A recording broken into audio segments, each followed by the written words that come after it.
Assalamualaikum warahmatullahi wabarakatuh. Alhamdulillah wassalatu ala rasulillah. Allahumma shalli ala sayyidina Muhammad. Allahumma faqihna fiddin wa 'allimna ta'wil. Sahabat iman yang dimuliakan, hari ini kita akan lanjutkan hadis yang ketiga dalam Arba'in An-Nawawi tentang fondasi Islam.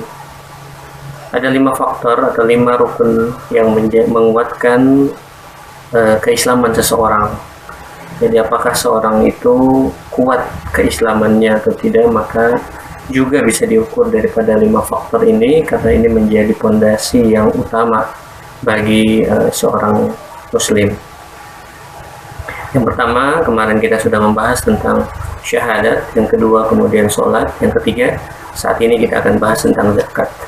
Zakat adalah harta yang dimiliki secara penuh oleh seseorang yang sampai pada nisabnya, sampai pada kadar batasan minimal wajib zakat, dan sudah sampai 1 tahun, sampai haulnya. Kepada siapa disampaikan? Kepada mustahik zakat yang sudah ditentukan di dalam Islam. Ada pula selain zakat adalah hak-hak harta yang disedekahkan, tidak wajib memang, tetapi itu memiliki hak untuk kita bersosialisasi kepada sesama manusia, ya, kepada umat Islam. Oleh sebab itu, hak harta tidak hanya zakat tetapi juga sedekah. Dalam surat Al-Ma'arij disebutkan lisa'ili wal mahrum. Jadi kita punya harta yang harus kita sampaikan, kita sedekahkan, baik itu bagi sa'ili, orang yang meminta-minta, ataupun yang mahrum, yang mereka tidak meminta-minta tapi mereka sebetulnya membutuhkan.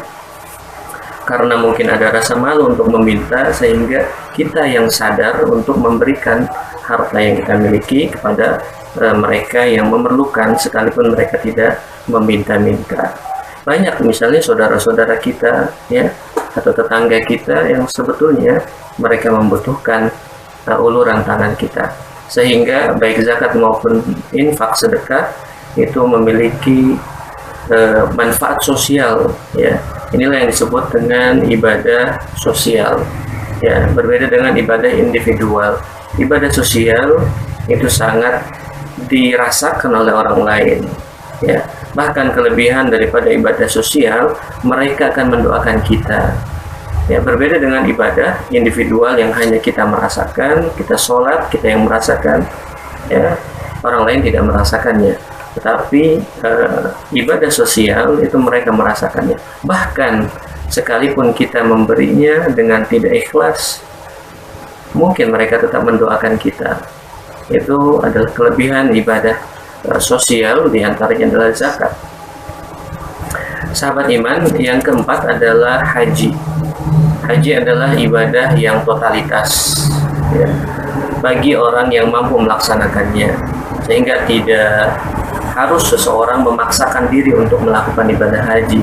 Kalau dia masih memaksakan, bisa jadi dorongan untuk ibadahnya bukan karena Allah, ya, karena ingin dipanggil haji misalnya, atau karena ingin terlihat bahwa dia mampu melaksanakan ibadah haji, ya. Sahabat iman, ibadah haji itu kita bisa singkat dari haji, harta dan jiwa. Artinya ibadah yang dilakukan harus mengeluarkan harta dan harus mengeluarkan seluruh jiwa kita untuk melaksanakannya, ya. Dan di tempat yang sudah ditentukan juga dibatasi tempatnya, ya. Waktunya sudah ditentukan dan tempatnya juga sudah ditentukan, ya. Berbeda dengan ibadah-ibadah lainnya yang mungkin hanya faktor tempatnya dibatasi tetapi waktunya bebas. Misalnya umroh, ya, ibadah umroh tempatnya dibatasi tetapi waktunya bebas, kapan saja silahkan. Ada juga ibadah yang hanya dibatasi waktunya, tempatnya bebas. Misalnya ibadah sholat, tentu afdolnya adalah di masjid, tetapi dimanapun kita sah melakukan ibadah sholat, ya. Ada juga yang tidak dibatasi oleh waktu dan tempat. Apa itu? Misalnya membaca Al-Quran, membaca doa, bersedekah, dan seterusnya. Nah, berbeda dengan haji. haji dia harus tempatnya sudah dibatasi, waktunya pun sudah dibatasi. Dan bagi orang yang sudah bisa melakukannya, artinya sudah kuat hartanya, sudah kuat jiwanya, sudah kuat emosi, artinya fisiknya dia kuat bisa sampai ke sana, juga harta ya diantaranya adalah membayar keberangkatan dengan pesawat atau dengan kapal laut dan seterusnya, dan itu adalah bagian daripada rangkaian harta yang harus dilakukan, dikeluarkan ketika ibadah haji. Oleh sebab itu haji adalah ibadah yang totalitas harta dan jiwa yang harus dikeluarkan. Namun hati-hati, karena ibadah haji adalah ibadah yang paling banyak godaannya. Kenapa demikian? Karena haji ya di dalam Al-Quran itu diawali dan diakhiri lillah. Ada kata-kata atau kalimat lillah. Misalnya walillahi 'alan nasi hijjul baiti man istata'a ilaihi sabila. Ya, dalam ayat lain ya wa atimul hajja wal umrata lillah. Dua ayat ini berkaitan dengan haji ya dan umrah. Tetapi keduanya diawali ya, salah satunya diawali dengan lillah, yang terakhir diawali dengan lillah. Padahal kita tahu bahwa semua ibadah itu harus lillah. Tapi kenapa haji ya itu selalu diawali dengan lillah dan diakhiri dengan lillah? Artinya selalu ada tekanan harus karena Allah ya. Salah satu faktornya atau hikmahnya adalah karena haji itu banyak godaannya, banyak sekali godaannya ya. Bahkan di salah satu tempat ada yang meyakini bahwa dengan ibadah haji 2 kali maka dia akan dimudahkan untuk melakukan ibadah lainnya seperti poligami dan lain sebagainya. Nah, itu menjadi mudah menurut satu keyakinan di sebuah tempat seperti itu ya. Banyak lagi ya godaan-godaan untuk melakukan ibadah haji bukan karena Allah.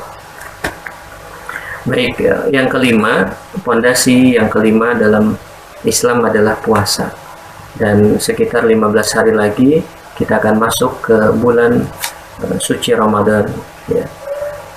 Puasa adalah hal yang diwajibkan dan sebuah istimewa bagi umat Islam. Kenapa demikian? Karena puasa juga diwajibkan terhadap orang-orang sebelum kita semua, sebelum Nabi Muhammad ya, diwajibkan kepada umat-umat terdahulu, kepada rasul-rasul terdahulu sebelum Nabi Muhammad SAW ya.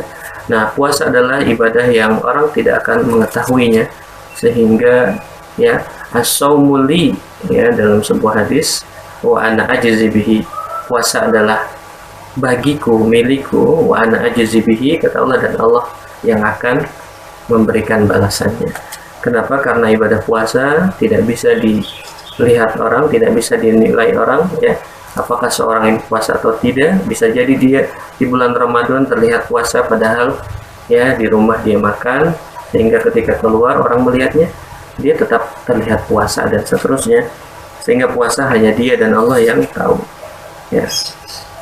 Sahabat iman yang dimuliakan, inilah 5 pondasi Islam ya. Dan ini adalah hal yang sangat fundamental bagi seorang muslim yang harus dilakukan. Ini adalah pembeda antara seorang muslim dan non-muslim lainnya. Demikian, semoga ada manfaatnya.